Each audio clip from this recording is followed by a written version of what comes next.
Good day, everyone. This is Pineleaf News, and welcome to DDO Players News, where we take a look at the latest news in DDO.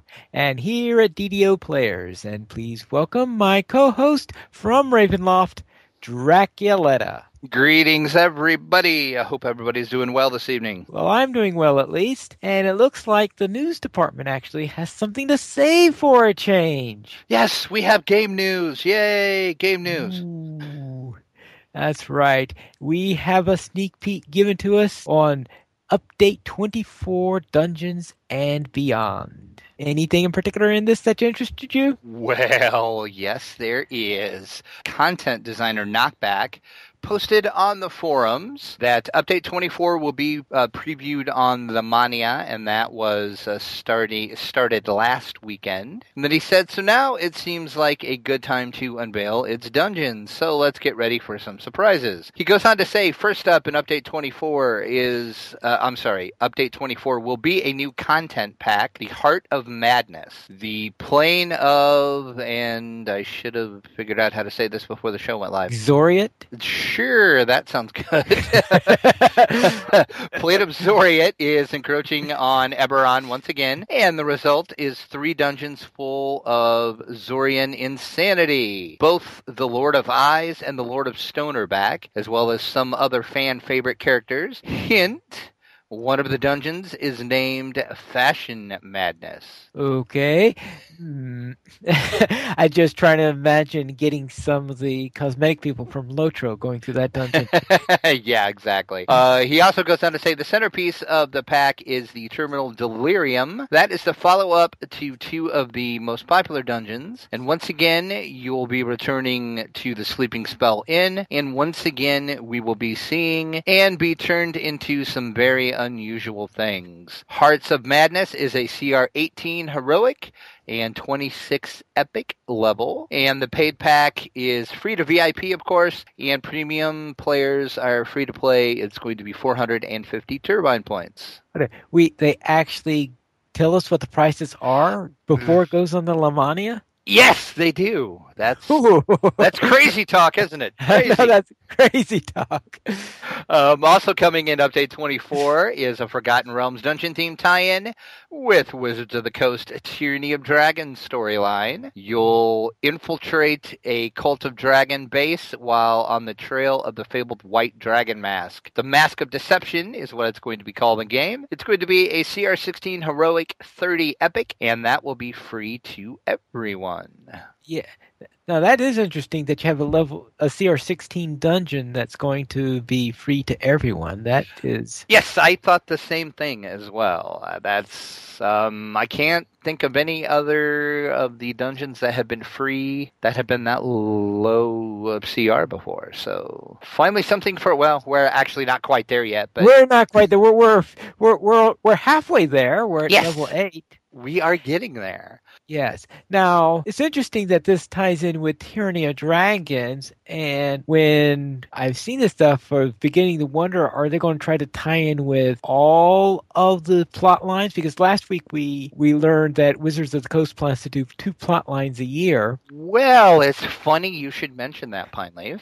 As you may have remembered previously, they have mentioned that we're going to be heading towards Anarok, and in case you're not up on your Forgotten Realms lore, that is the Great Sand Sea, which is basically a big giant magical desert in northern Faerun. And Knockback says they had planned to do that as one of the places they wanted us to go in 2014, but he said, sorry, that's not going to happen. Why the change? It's tempting to blame it on the Xorian madness, of course, but the truth is they have been listening to what excites you guys and when it comes to Dungeons & Dragons settings. While they will still make it to the Great Sand Sea eventually, it's going to be a long ways off. But instead of a blazing hot desert, they're going to give us someplace much cooler instead. Is that cooler temperature-wise or cooler as in neat? Just cooler as in freaking amazing. Okay. In Update 25... we will be going to, wait for it, the Temple of Elemental Evil. Dun! That's right. Freaking Temple of Elemental Evil, people. How awesome is this news? Do we get to go to the guardhouse first? I'm sure we will. Yes. Walk around the village of Hamlet. And Yes, Hamlet. Wave to of everybody. Okay, yeah, so this is just it's just amazing. I literally yelled out loud when I read this forum post. This is just amazing to me. So yes, update 25, which of course we don't have a date for yet, but we do know the Temple of Elemental Evil will be included. All right. Well, that's good news, and that is very interesting news considering how things have been. Now we know what they've been saving us for the last few weeks. Yeah, exactly. No news? Okay, we'll give them some big news. See what they think of it. Yeah, that was so good. Boom! And here it is. So yes, so we will, of course, keep you updated on anything else that we learn about that. But right now, that's the only game news we have, but that's a biggie. All right, then. And so we'll head on to our DDO Chronicle, issue number 118, where they have our usual community spotlights. Guild Hall. That's anything in here that caught your... There was a few things this week. Your DDO is a website we have talked about for the past couple of weeks. It's a pretty sweet little website. They are having a holiday giveaway, so be sure to click the link in the Chronicle and find out how to enter and what you can win. Also, you'll recall last week we talked about DDO Cast was wanting players to answer some questions for their guild feud, which was basically their version of Family Feud. Well, that episode is now out, so you can listen to that now and find out the answers. And then there is a new live stream / podcast that is out in the community. It's called Damsels of DDO, and we're going to save that for a little bit later on in the show because we got an email about that and something a little special too. So there's a little teaser to stay tuned. Later on in the podcast, we'll talk more about that. And it looks like we have a nice sunset on Three Barrel Cove here. Yes, that is an amazing, pretty screenshot. I think a lot of people forget at how pretty DDO can actually be. And this is a perfect example of just what it can look like. If your computer can handle it, of course, but if your computer can handle it. Well, there's always that. And that's pretty much it for the Chronicle this week, I think. All right, very well, then let's head on to the store sales then. Free sample of the week through November 20th is a plus 25 crafting success booster, and you will get 25 of those to use. The coupon code this week is 1CSB13. Once again, use the coupon code 1CSB13. And as always, it is one per account. 25% off this week includes character slots, questing tools, healing items, and SP potions, which of course is spell point potion. So if you're finding yourself low on that mana, get some potions. Fast away. You mean these potions that I keep on getting from the daily dice roll? Yeah, exactly. Or I was going to say, or just wait until your daily dice and I'll probably get some because here lately that's all I've been getting. Yes. Did you, I know you had said something about when you saw character slots were on sale. Did you end up getting one? I had forgotten about that till this moment. So I am opening the game so that I can check how many slots I have. And meanwhile, though, we will head into our news from the site. And this comes back to concerning we're talking about our community manager giving us some news. I think he's planning on giving us some even additional news this Friday on November 21st. What's happening? Well, we can hope we get some big news. Yeah, we hope we get it. Everybody will want to make plans to join us this Friday, November 21st, as Pineleaf said, at 3:30 Eastern Time. We're going to go live for a special show, and that is going to feature Cordovan, who, of course, is the community manager of DDO. He will be live on the air with us answering your questions. So if you have any questions you would like him to answer, well, let me put the caveat there. He will be answering questions that that he can answer, of course, because I'm sure there's some stuff we want to know that he's not allowed to answer. But anything he can answer, he said he will be glad to talk about. So if you have any questions for Cordovan for during our show, you can go ahead and email those to us at podcast@ddoplayers.com, or you can send us a tweet at ddoplayers, or I am going to be making a post, which I will probably put up tomorrow, and I will link it in the show notes to make it easy to find, that you can leave a comment on there, or you can just join us during the show in the chat room and ask away, and Cordovan will be happy to answer any questions that he can. And we would like to thank him for taking time out of his workday to join us and to make this happen, especially since we're a new podcast. We were pretty excited when he actually agreed to come on with us. Yay! And then, of course, that show will also be put out as a special edition of the podcast. So if you can't join us, because we know a lot of you will be at work probably at 3:30 on Friday Eastern. So if you can't join us live, you'll still be able to hear the show in its entirety, as we will release it as a special podcast episode. All right. Thank you. Thank you, Drac, for telling us, and thank you, Cordovan, for agreeing to appear. So let's go into news beyond DDO. And it looks like we've got another preview for the Dungeon Master's Guide, and they're talking about random dungeons. Yeah, Wizards has been doing a good job of giving us just little bits and pieces of the DM guide to get us all excited about it, as if we needed to be excited about it. This one, as you said, is talking about making dungeons and creating dungeons of your own. They tell you some hints on stocking a dungeon, maybe some monsters you want to put in there, and of course some deadly traps to put in there. And it looks like there could be some nasty traps you can add. It just depends on the D20 dice roll, because of course, as with that everything in D&D, the DM just rolls the dice to see what comes up. Well, you mean your dungeon master doesn't go and specifically craft each trap that's going to go into there? Well, I do that to kill my players, but if I'm nice about it, I just will roll them randomly. But, it depends on what mood I'm in that day.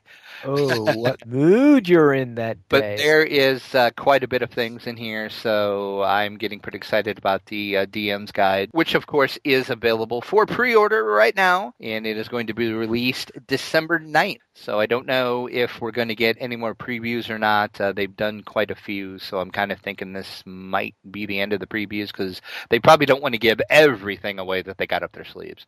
Well, I don't think they'll be getting, but they might have one more preview to show you what is going to be a hint of what's going to be the equivalent in 5e to a prestige class. Maybe. I didn't think about that, but that possibly could be a good preview to have. Of course, that's assuming that there is going to be an equivalent. I would think there would be. I can't see them not doing that with 5e. All right, so that's another possibility we have. So that is our news beyond DDO today. So therefore, let's go into our week in DDO. Draculetta, what did you do? Well, my Ranger Rogue, which I will, I think, save for just a minute, because that is the one that I run with you on Wednesdays, so we'll save that, and then I will talk about my Pure Rogue, which is level 9. I was out in the Red Fins.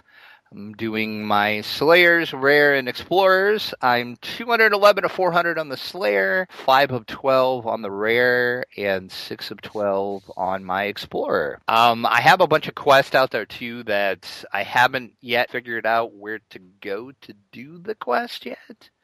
I found one, and that was the dungeon I did a couple weeks ago, and I kind of found that just when I was out trying to get my Explorers, so I will figure it out and get those quests done. And as far as DDO, other than what I did with you, that is about it. And that, of course, is my Ranger Rogue multi-class character, which I am level 8. I have 9 on the show notes, so I'm going to change that. I don't know why I have level 9. I'm not quite 9 yet. We are doing the Catacombs, but we're doing them on Elite. Right.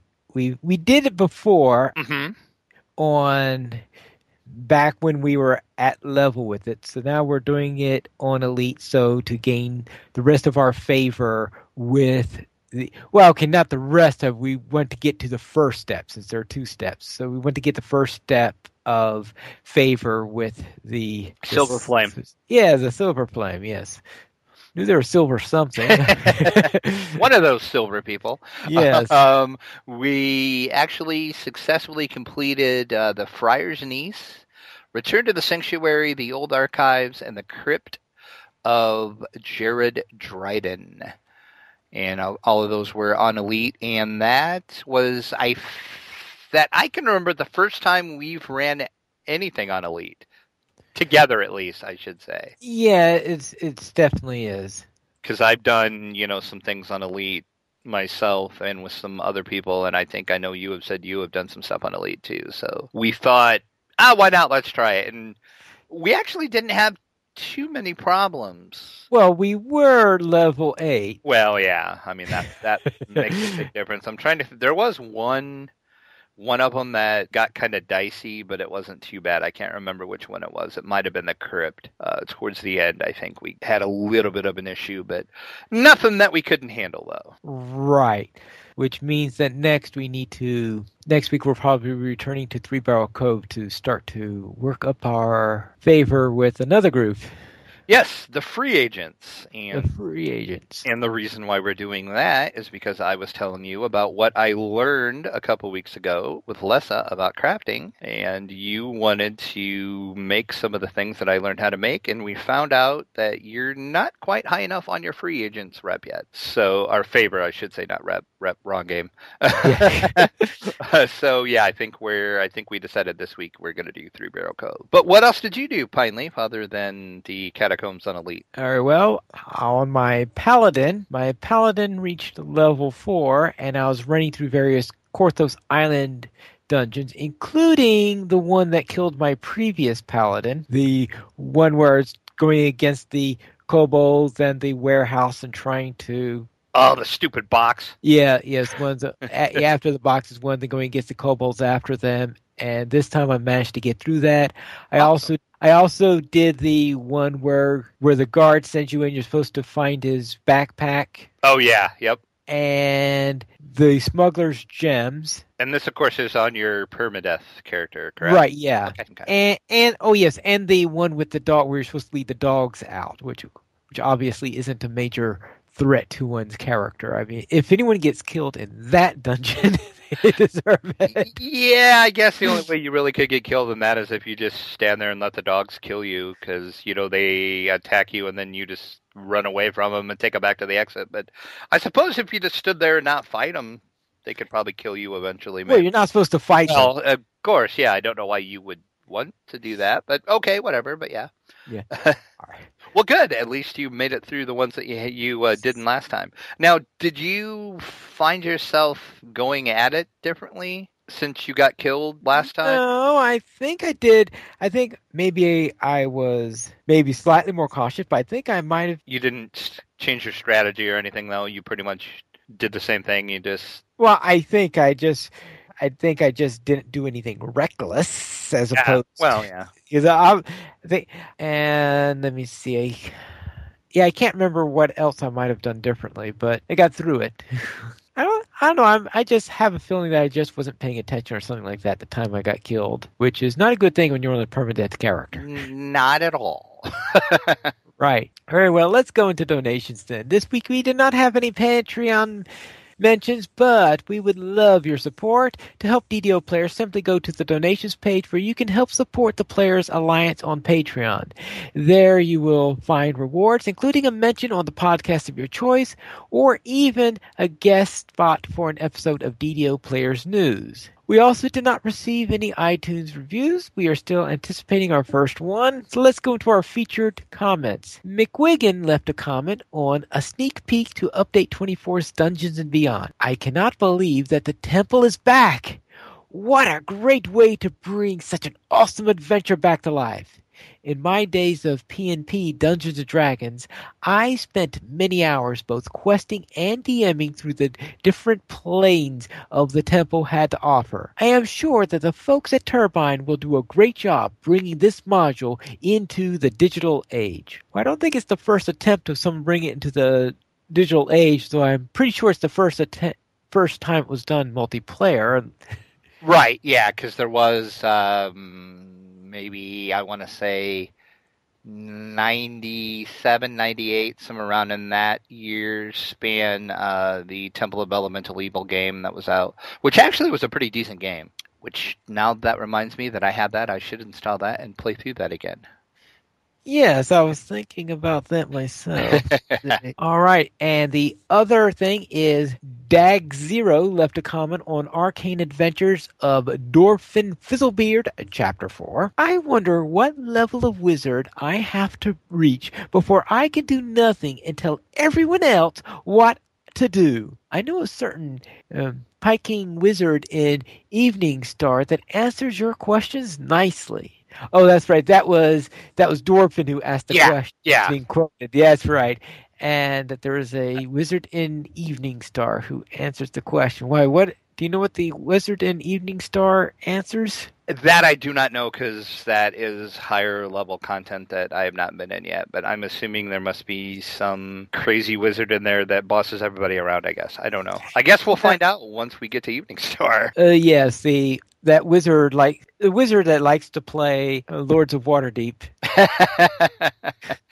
Very nice tie-in, Pineleaf. I'm impressed. And I have no idea if Evening Star is anywhere near Waterdeep, but that's an entirely different matter. Well, we can just pretend that it is. Yes, okay. I don't know the realms all that well because I did most of my questing in Greyhawk. That's because you're old school, Pineleaf.